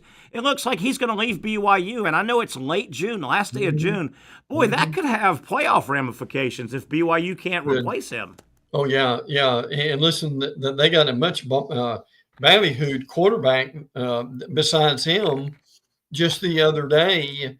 I mean, their NIL is exorbitant, frankly, from what I understand, and they're making a real run like Texas Tech is in really moving up the ladder for college football. But yes, I did notice that. Yeah. But I certainly noticed that she dropped the charges today. Yeah. Interesting how all that played out. You brought up the a large NIL. And I still get confused with all the new stuff, and that's understandably so, I think. Brent, am I thinking along the right lines? The money's about to drop, as you like to say, tomorrow. Tomorrow. Schools will pay salaries. Yes. Schools will be like the owners, and they will cut deals with these players and say, we think you're a $1 million quarterback. We think you're a $300,000 left tackle. So when that happens, and then the structure's coming, the NIL deals that these players can cut cannot be through the schools anymore. Right. So are the days of so-and-so's going to Alabama or Georgia or Tennessee because he got a great NIL, the school got him a good deal, isn't that coming to an end? Yeah, that's the goal. Yes. Of this, frankly, or Yes. one of the goals of this would be, no question, is to rein in where this thing is, and that makes a lot of sense to be able to do that. Now, there's a lot that is going on today with that, but go ahead. But your point, now the big thing that came out today was Ross Deller's article on collective bargaining. Yeah, how about that? Now you mentioned this a few weeks ago that one of the main proponents for this is Danny White, the AD at Tennessee. Yep. So, and he's actually got a plan that is in the article with that, and that some of I thought this was interesting in the article. More than 36 college athletic leaders, many of them ADs, say they support some form of collective bargaining. Nice. Michael Alford from FSU says he wants all the options on the table, including collective bargaining. Yeah. That's where it's going. I think it's going there. Well, I mean, we've talked about that for a while. Yeah. You know, again, I'll share this in here.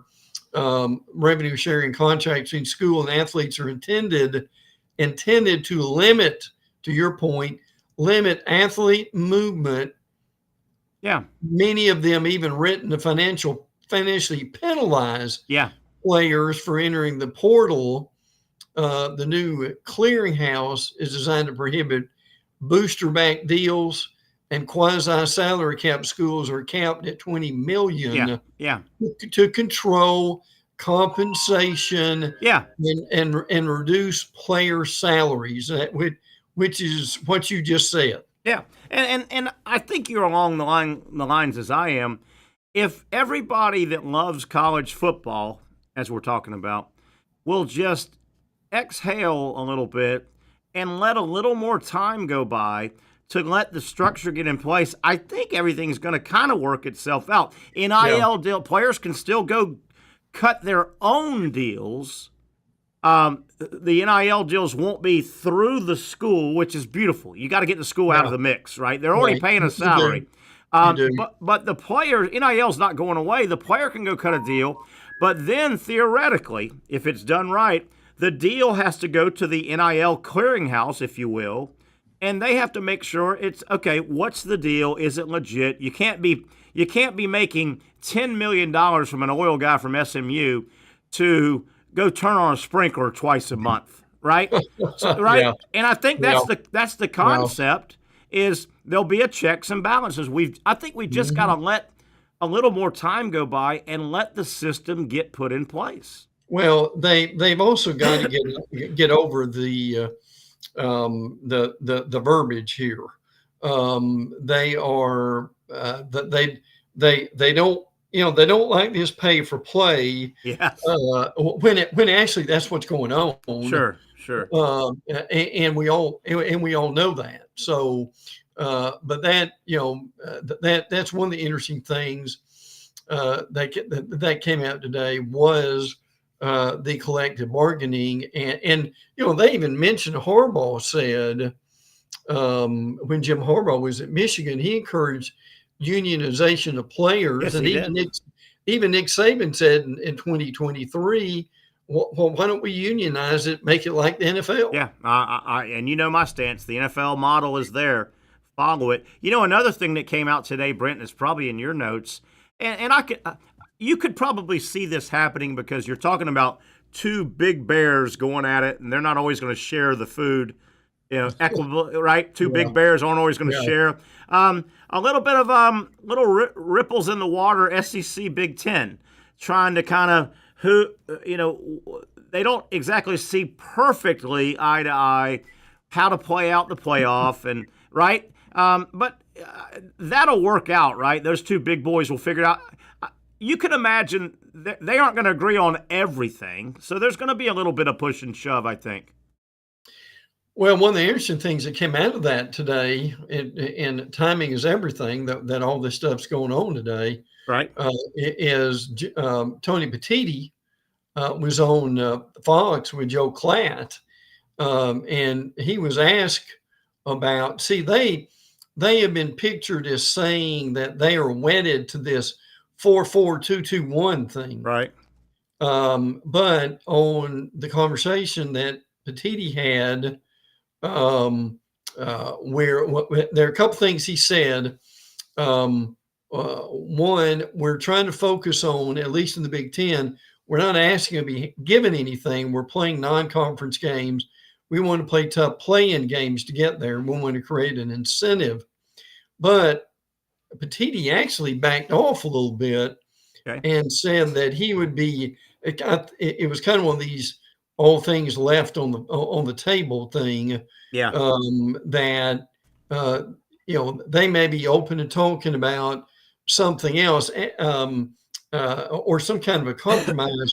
Now, what you and I have talked about now for weeks is the Big Ten wants the 4-4 model because they're on the quarter system and that fits well their schedule. Well, the SEC coaches want the 5-11 model, 5 conference champions basically, and 11 at-large teams.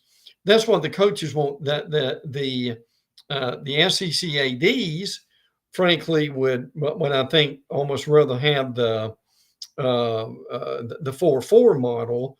So, but to your point, they've got to come up with something. The thing that bothers me about this is they won't meet face to face until September 24th. I know. Yeah.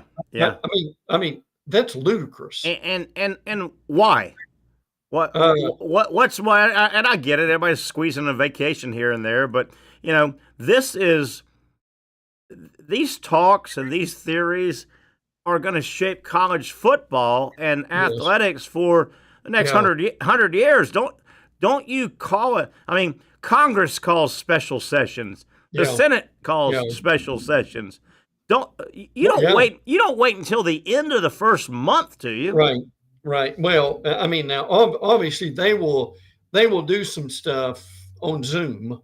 But there's times where you've got to be in the room together. Mike Slive always used to say he's going to put them in a room, lock the door until they come up with some kind of a consensus. And that really is what needs to happen here.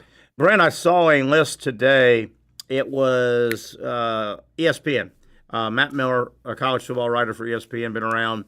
He threw out an early 2026 NFL draft, first round mock kind of thing, way early. And I thought there were some interesting local numbers and names. Number 2, the big Mamuga, if I'm pronouncing it right, the big offensive lineman from the Canes. He's number 2, offensive line. And then Reuben Bain, who got hurt in the first series against Florida. He's the defense. So Miami had number 2 and number 7 on the lines of scrimmage. I thought it was very interesting. Georgia, I only saw one defensive back, and I know it's early. I thought it was really interesting. The Florida Gators on this list, Miller had 3 projected first-rounders. That's a mouthful, number one. 3. It really is. And all 3 lines of scrimmage players, which is a big coup, I think. They had Austin Barber, tackle, offensive tackle at 21. They had defensive end pass rusher Sapp at 29, who really came on at the end of the year, and number 32, starting center Jake Slaughter. If those 3 are correct, that's a hell of a building block. 3 stud lines of scrimmage players. That's nice for Florida. Well, I mean, that's really the center of the line. Excuse the pun. Yeah, sure. And look, I'm just telling you, Terry, they've got some skill position players. Jaden Ball is really good, and these 2 Wilson kids are really good receivers. The Jackson kid and the at running back. I'm not saying those guys are going to be all Americans, but they may be on somebody's post. I mean, those guys could be second, third team All SEC players. 4 years ago. I keep pointing back to, can Napier not screw them up? They've got to. The more I go back and look at Florida's roster now that everything's set, the Gators have a nice roster. They do. They really. It's their best roster easily since Billy has been there. And I'll say this roster right now. Terry, could you make the argument this roster is as good as or nearly as good as what Mullen had? Boy, easily, I think. I do too. And certainly Mullen, before we figured out Trask was special. Yeah. And before we figured out Kadarius Toney. I mean, Trask, you didn't know who he was. Kadarius Toney was a little guy nobody in the state of Alabama wanted. Kyle Pitts flashed a little bit, but all of a sudden Napier's got to make sure he doesn't piss away some of this talent. I compare him a little bit to Mike White at Florida basketball. Mike White, Mike White screwed around with Andrew Nimhard. These next guys aren't NBA guys, but I never saw the rest of these guys develop under Mike White. Kayvon Allen, he was the same guy as a freshman as he was a senior. Good player. Right. Casey Hill, Jalen Hudson, some of these guys, they just kind of spun their wheels under Mike. And Mike White was famous for the last 5 minutes of a game, grabbing defeat from the jaws of victory. He couldn't land a plane. Yeah, no, we couldn't. No, we talked, and really, same things happened at Georgia. But look, give him credit. He somehow keeps a job and is making a lot of money from it. But look, to your point, I would agree with that. And this will be interesting. We need to do this sometime this summer. I would be curious with the schedule they play. They've got a better roster than a lot of the. I don't think you could say this last year. I think they've got a better roster than Miami. I do too. I really do. Now I don't know if I don't think they've got a better roster than Texas or LSU necessarily. And they might be a little behind Georgia still. Yes. I think Georgia might player for player. But other than that, you just named three, right? 3 or 4. Yeah. I've got the schedule here. I mean, they certainly are better than Mississippi State. Sure. They're certainly better than Kentucky. Sure. I think their roster's pretty equal to Ole Miss. Ole Miss. Ole Miss has a better roster than people think they do. Agreed. Now, and I think they've got a better roster in Tennessee. I think this year they certainly do, and probably Texas A&M. Yeah. Yes. And probably Texas A&M. And those two, particularly Tennessee, because they're down this year. This is no knock on Tennessee. I just think even with Nico, if he came back, I don't think this was going to be a special year for Tennessee. No. But you know what? If Florida does have the roster, and we think they made some coaching adjustments, you go beat Texas A&M and you go beat Tennessee. Yeah. Yes. Absolutely. The other two or three you mentioned, don't get swept. Win 1, maybe 2, and go throw your 10-2 record out there and say, hey, is it good enough to get us in the playoff? Well, and look, we're going to say this throughout the summer in a row at LSU, at Miami, Texas, and at A&M. That's 3 or 4 on the road. But the reality is, and we joked about this the other day, but it's true. I'd sign a contract right now for 2-2. In a heartbeat. If they can be 2-2, and that foursome, you may be talking about a playoff team. Could be. If they're 2-2 right out of that, and that's all early, right? You said that is yes. That's from the middle of September to the middle of October. Middle of October. If they do that, the end of October, you know who they play every year. Georgia. Of course. They could if they go 2-2, they could theoretically be playing Georgia basically secure a spot. Yes. If you knock off Georgia in late October, Right. I think Georgia will be 2, 3, or 4 in the country. If you don't do anything stupid the rest of the way, that might put you right in the playoff. Well, there's at Kentucky, at Ole Miss, Tennessee, and Florida State. Those you go win those. Even at Ole Miss is a winnable game. Yeah. Oh, I agree.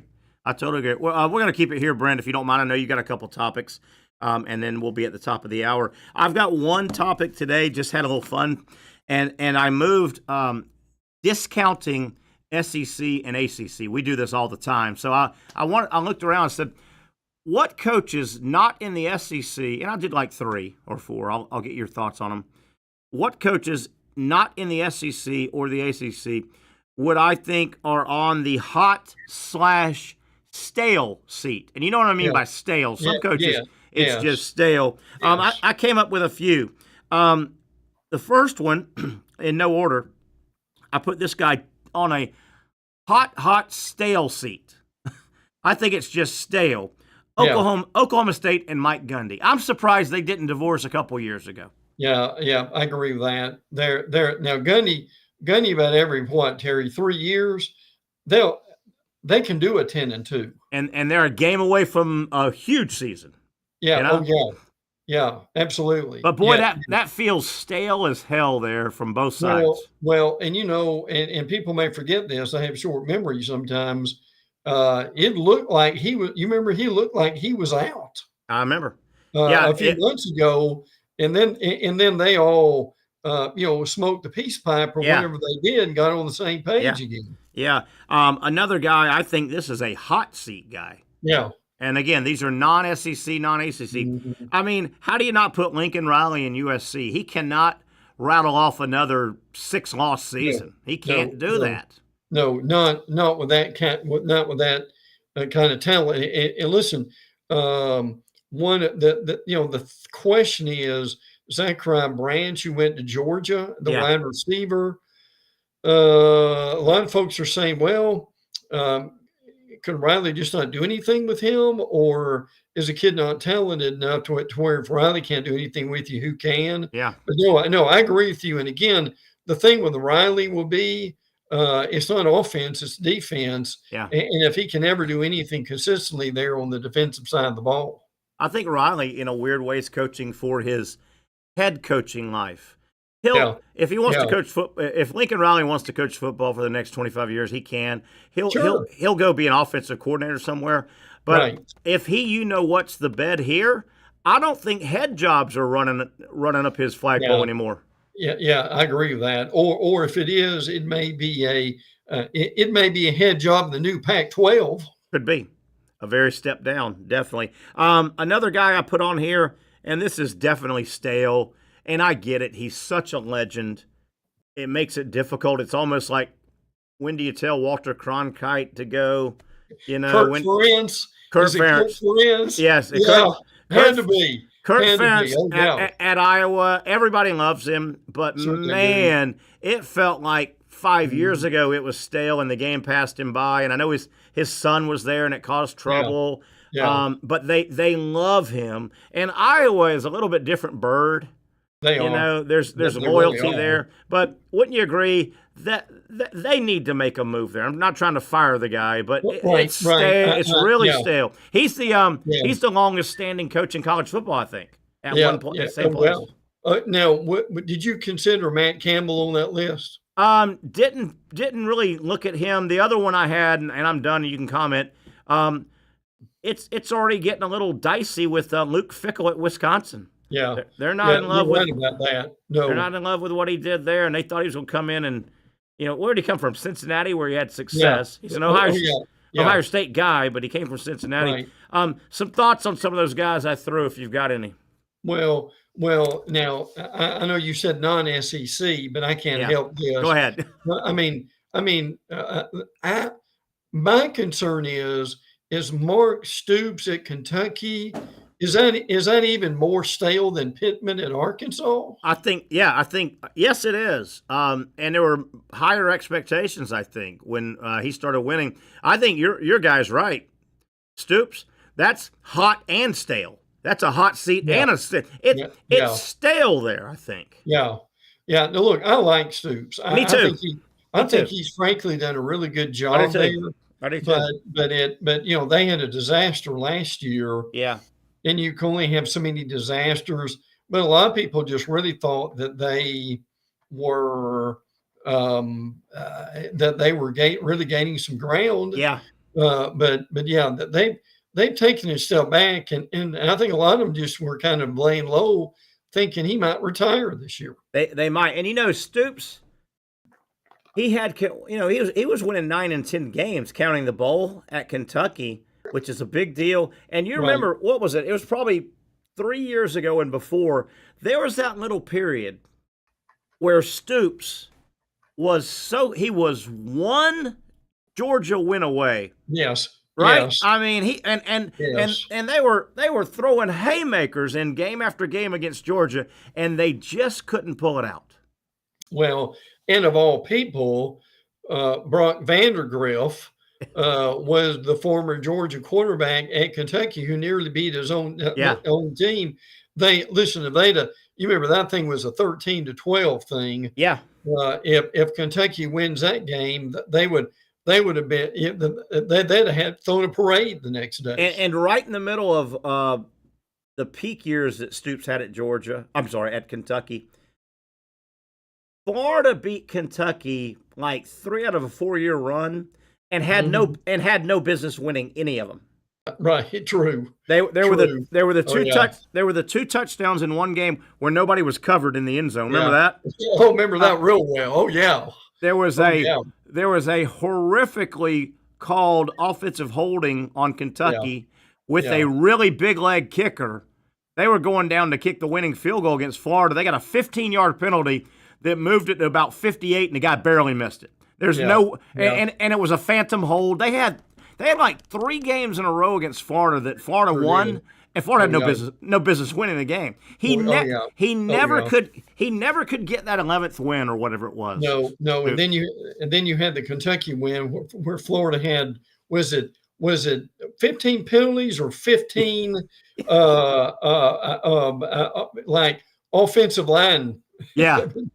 Horrible. Brent, I'll let you take a peek at your notes if we've missed stuff. I got yours later this afternoon. I hadn't had a chance to get deep into them. Anything we need to be aware of? But be aware that tomorrow is Gator Day on the SEC Network. Yeah. So Tuesday, July the 1st, they've had Alabama on. I forgot who they had yesterday. And today I'll look on there and see. Well, we know it was either Auburn or Arkansas because they're going in alphabetical order. Yeah. Thank you for that. Obviously, the national championship game will be on. The tournament title against Tennessee, the men's golf championship, football back-to-back against LSU and Ole Miss. That'd be fun to see for Gator fans. Gymnastics. Trio of 10s against Kentucky, softball beating number 1 Oklahoma, right? Women's basketball and soccer. So, and I can't remember how does this. Are you allowed to put any year, or does it have to be from this past season? I don't know that. I can't remember. I think the majority of them are from this year. Yeah, but I wonder if you can sneak. You could probably still. You used to could. You sure did. You used to could do that. Yeah. So the SEC takeover is underway. It started on Sunday or Saturday, I guess, and Florida is tomorrow. So SEC Network, 24-hour period, will be nothing but Gator games and highlights and shows. And I think it's a wonderful idea for the dog days of summer for the SEC Network, and they've done it for 11, 12 years now. Oh yeah, it's brilliant. It really is. Whole lot of recruiting stuff. Yeah. Georgia has added 7 commitments since last week. 4 of those, 6 of those are in the top 50. Lord. But look, Kirby can recruit. That is not stopped any stretch of the imagination. This is an interesting note about LSU and Clemson and openers. LSU's lost 5 straight opening games. But since 2020, Clemson's only 2-3 in opening games. Really? They lost to Georgia twice, got beat by Duke in 2023. How that happened is beyond me. And oh, by the way, just for fun here, Thomas Castellanos, who caused a lot of issues last week, right. They posted his record as a starter. He is a robust 11-9. So, but don't you remember, Terry? He said that he basically set the conference on fire the last 2 years. The ACC, yeah, the ACC. I want to go back to what you said about Clemson and their openers, and you got to tie LSU in because they play. I'm so happy that college football has graduated. It's not all the way to where it needs to graduate, but college football has graduated to the point where that LSU Clemson game, can't wait. Somebody wins, somebody loses. The losing team is not necessarily out. No, not at all nowadays, which is nice because that's going to be a tough loss. In the old days, that would be a real tough hangover loss for the losing team. Sure. Well, it would be. But I think you can rally you go out and lose 28-27, you rally the troops, you probably can lose one more and you can still get in that damn tournament. The old days, that'd have been a shame. And the old days is why we didn't see all those games very often. Yeah. Well, look, the pressure for this game's on LSU. LSU's got to break that streak of 5 losses. They lost twice to Florida State, and they lost last year to USC. How in the world they lost that game that was a mess. That was a mess, and he's had a few of those games, Brian Kelly, where they opened up, obviously, and his team looked like in periods of those games, his team looked like when Florida opened up with Miami last year in Gainesville. I mean, the entire offseason, and the swamp is packed. That's your opening game, and you go, did they even practice? In the summer. LSU has looked like that in some of those games with FSU. They have. Now look again. Kelly's not going to be fired unless I have an unmitigated disaster. As we mentioned the other day, his buyouts like $51 million. I don't care who you are. That's a chunk of change. So you wait on that one to be able to do it. And I'll tell you one thing. Another thought that crossed my mind with the mention of all these recruits that Florida and Georgia have got. Right. Here's my point with this. Let's pretend a minute, okay? Let's pretend a minute if tomorrow was signing day. Yep. If tomorrow was signing day, you could put all these guys to bed, and you wouldn't have to babysit them for another basically 6 months. Yeah.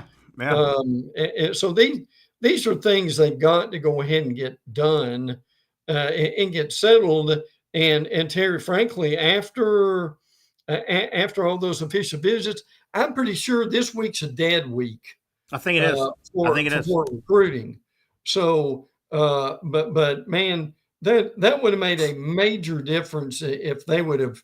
And I'm not saying that that's the date they'll come up with, but even if it was August 1st, that would make a difference. Yeah, that would make a big difference. But man, you could build. I don't know if you'd want to do this because of vacations and stuff. But man, you could build a big day around 4th of July. No question. A big day. Oh, yeah. And again, this is that one little blip that college football could use something.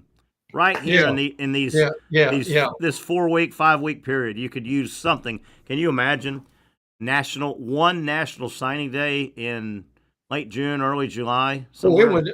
I think right now that would have the momentum that you'd get from what we used to get in February. Frankly, if we had that, I think a lot of people, because we've had that, and we've got 1 minute left, Brent. I think because we've had that December signing period, and gosh, the Super Bowl now backs into February. I think some people have forgotten or didn't know how freaking big the month of January going into that first Wednesday in February, signing, those 2 or 3 months were big. That was a season all to itself. It really was. There's no doubt about it. It was absolutely humongous, no doubt. But we still got the portal and signing day and OTAs and a whole bunch of stuff we're waiting on. All right, good stuff, Mr. Beard. Good stuff. We visit again. Next time we visit on this show, we will be checking off another month. June will be gone. That's right. We'll be a month away from college football. How about that? Cannot wait. He is Mr. Brent Beard. He brings a lot to our show, and we certainly appreciate everything he does for our show. All right, that'll get us out of here. I want to thank everybody that made it happen. Of course, Casey Kurtz producing, Patrick Young on hour number 1.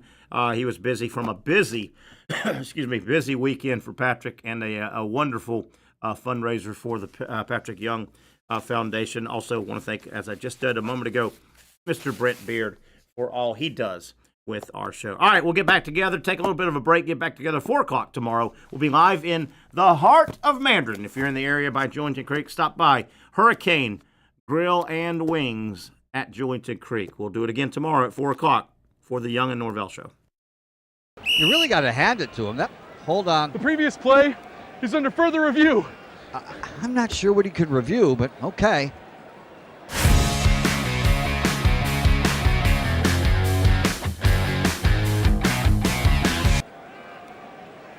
Sure has been a while. Dine in at Hurricane Grill and Wings for the football season. Well, there he is. Oh, what is that?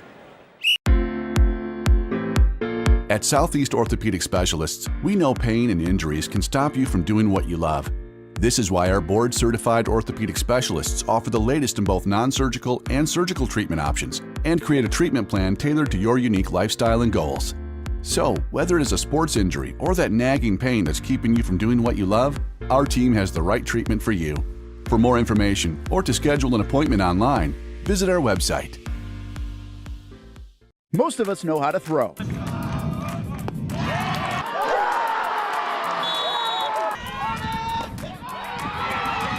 But you need to know what to throw. I'm not talking about footballs, baseballs, softballs. We're talking about those items you need to recycle. Republic Services explains it easy. Recycling simplified. 1.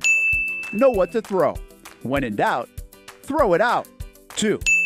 Empty, clean, and dry those materials. It takes an extra minute, but it makes a big difference. And 3. Don't bag it.